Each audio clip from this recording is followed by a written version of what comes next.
as 3 of the counts in Georgia were dropped against Donald Trump and one of his allies in this RICO election interference thing. It's just complete garbage. The woman prosecuting that case, Fani Willis, had an ethics hearing today that she didn't even show up for because she was at a fundraiser in D.C. Just felt the subpoena didn't apply to her. On top of the fact that Fani Willis is refusing to cooperate on a request for transparency on how she used or misused a bunch of taxpayer funds. And while this is going on, folks, if you remember, we're only 7 weeks past an assassination attempt on the former and probable future president, which ABC insisted on breezing past in the debate, by the way, interrupting him even. We are still no clearer on what happened, and so far, the left, hasn't really helped with that, except stolen valor Senator Dick Blumenthal came out and he dropped this bomb randomly. I think the American people are going to be shocked, astonished, and appalled by what we will report to them about the failures by the Secret Service in this assassination attempt on the former president. Wow, coming from him, I can't wait to see what this is. On top of that, there are new allegations, and apparently a whistleblower will be dropping this in the next day or so. Now, these are just reports, but we are hearing that ABC and the moderator, Lindsay Davis, Kamala Harris's sorority sister, may have given the questions and pre-negotiated preferential fact-checking treatment to Kamala Harris. Well, ABC has obviously denied this, but so did Donna Brazile once upon a time. Would you be surprised? No. But again, not confirmed yet. And that may be the least of their worries because even after the debate, a pro-life group is now strongly urging ABC to issue a correction over this, which sounds a lot like maybe a precursor to some legal action. There is no state in this country where it is legal to kill a baby after it's born.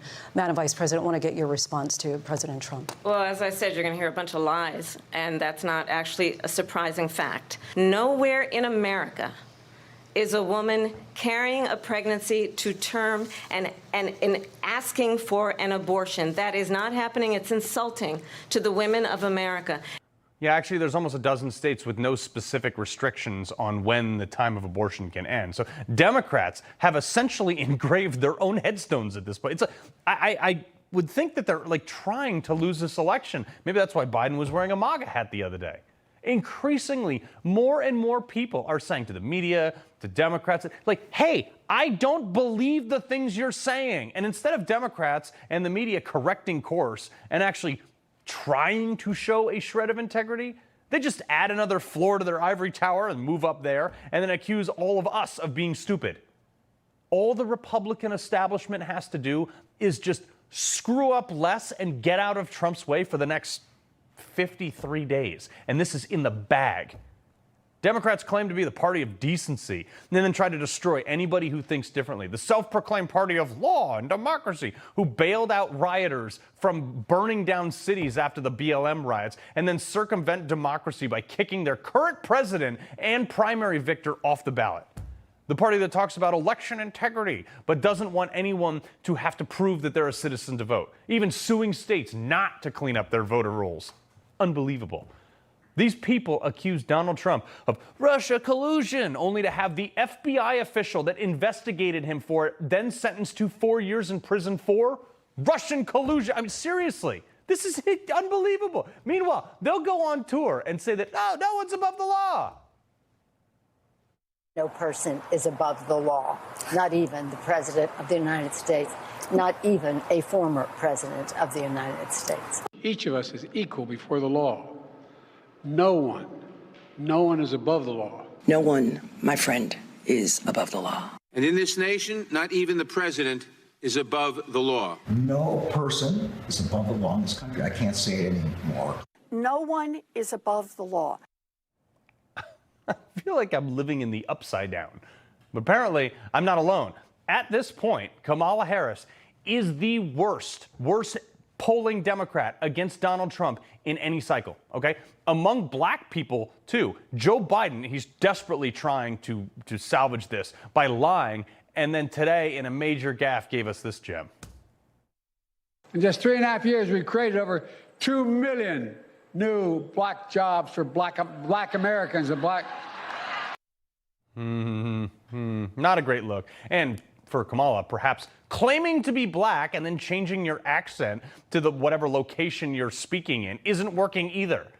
Any halfway decent consultant would have been busting down the door to tell her this. But she's so thick-headed, she clearly doesn't listen to anyone. That's why she has like 100% turnover in her administration right now. Her campaign logic was, yeah, let's go ahead and import 21 million people unaccountably so we could just get them to get some support from the Hispanic community. Nope, wrong again. Turns out that the Hispanic community also likes to enjoy such luxuries as $2 gas, not getting murdered in cities, not having gangs take over your apartment complexes. But no, that never crossed the Harris campaign mind. I mean, unbelievable.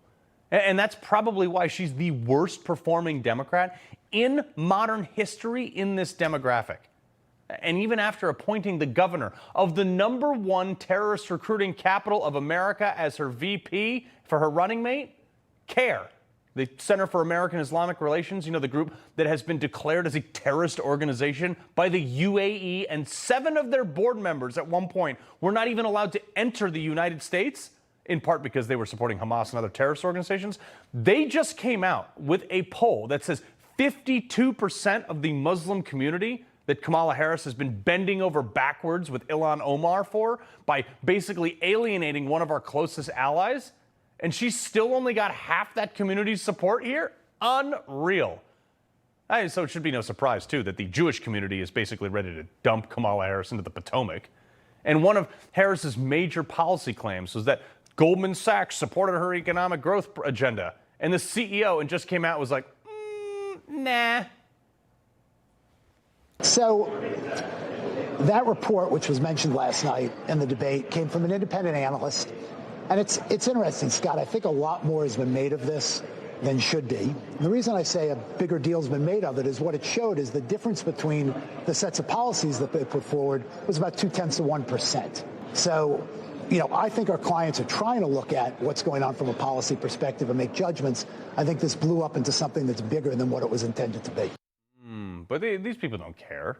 Democrats have proven time and time again that they will force you to eat their soup sandwich of their policies. They're willing to destroy every fiber of this country's being to just get elected. They don't care about your bottom line. They don't care about your grocery prices or your gas prices or your kids or anything else. They just want to be in charge. While Republicans actually want you to be better off, but are not willing to destroy the country to prove a point to get there. So maybe the choice is yours in November.